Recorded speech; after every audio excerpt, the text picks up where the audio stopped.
అందరికీ నమస్కారం. నేను మీ డాక్టర్ వసంత. ఇవాళ ముక్కు నుంచి రక్తం కారడానికి గల కారణాలు ఏంటి? మనం ఏ టెస్టులు చేయించుకోవాలి? ఎవరిని సంప్రదించాలి? ఒకవేళ కారితే ఇంట్లోనే మనం పాటించాల్సిన చర్యలు ఏంటి అని నేను చెప్పబోతున్నాను. ముఖ్యంగా ముక్కు నుంచి రక్తం కారడానికి కారణాలు ఏంటంటే, ఎవరైతే ముక్కుని క్లీన్ చేసుకోవడానికి వేలు పెడుతూ ఉంటారో, లేదా చిన్నపిల్లలు నార్మల్గానే వేలు పెట్టుకోవడం, లేదా పెన్సిల్ అలాంటివి ఏమైనా పెట్టుకోవడం వల్ల, లేదు అంటే ముక్కు లో ఇన్ఫెక్షన్ ఉన్నా, లేదా డిఎన్ఎస్ అంటారు అనమాట. మనకి మధ్యలో ఉన్న ఈ సెప్టమ్ ఇలాగా డీవియేట్ అయ్యి ఉన్న వంకరగా ఉన్న ముక్కు, లేదు అంటే ఎవరికైనా ముక్కులో ఏమైనా కణితులు ఉన్నా, ముక్కుకి ఏమైనా దెబ్బ తగిలినా, క్యాన్సర్ లాంటిది ఏదైనా ఇబ్బందులు ఉన్నా కూడా కొన్నిసార్లు మనకి ముక్కు నుంచి రక్తం వచ్చే ఛాన్స్ ఉంటుంది.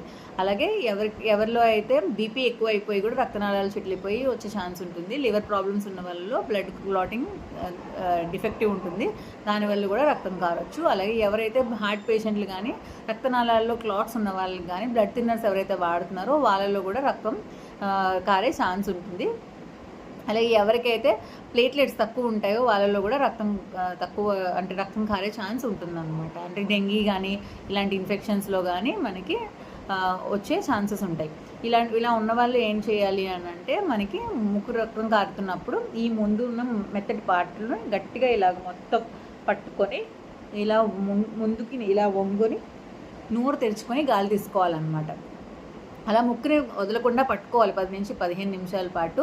ముక్కుని స్నీజ్ చేయడం అంటే బ్లో చేయడం కానీ, లేదా స్నీజ్ చేయడం కానీ ఇలాంటివి చేయకూడదు. గట్టిగా పట్టుకొని 10-15 నిమిషాల పాటు చూసి తర్వాత ఇమీడియట్గా అలానే డాక్టర్ దగ్గరికి వెళ్ళాలి. నోరు తెరిచి గాలి తీసుకోవాలి, ముందుకు వంగుని ఉండాలి. ఎందుకంటే కొన్నిసార్లు ఇందులో కూడా 2 టైప్స్ ఉంటాయి, యాంటీరియర్ పోస్టీరియర్ బ్లీడ్ అని. ఒకవేళ వెనకాల నుంచి బ్లీడ్ అవుతున్నట్లయితే అది ఊపిరితిత్తుల్లోకి వెళ్ళి మనకి శ్వాస ఆగిపోయే ఛాన్స్ ఉంటుంది.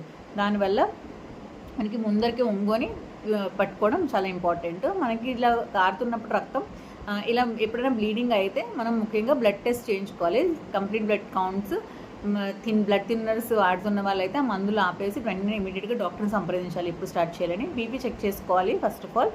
తర్వాత పీటీఐఎన్ఆర్, ఇంకా లివర్ ఫంక్షన్ టెస్ట్ చేయించుకోవాలి. అలాగే నోస్లో ఏమైనా ప్రాబ్లం ఉందా చూసుకోవడానికి నేజల్ ఎండోస్కోపీతో పాటు మనకి సిటీ స్కాన్ లాంటివి కూడా చేయించుకోవాల్సిన అవసరం ఉంటుంది, ఒకవేళ క్యాన్సర్ లాంటిది ఏమైనా సస్పెక్ట్ చేసినట్లయితే.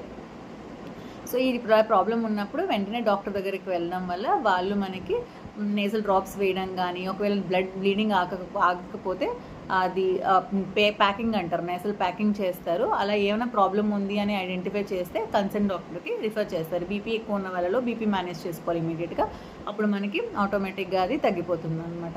అలాగే బ్లడ్ థిన్నర్స్ వాడిన వాళ్ళు, లేక లివర్ సంబంధించిన సమస్యలు ఉన్న వాళ్ళు కూడా ఆ కన్సర్న్ ట్రీట్మెంట్ తీసుకుంటే మనకి కౌంట్స్ నార్మల్ అయ్యి మనకి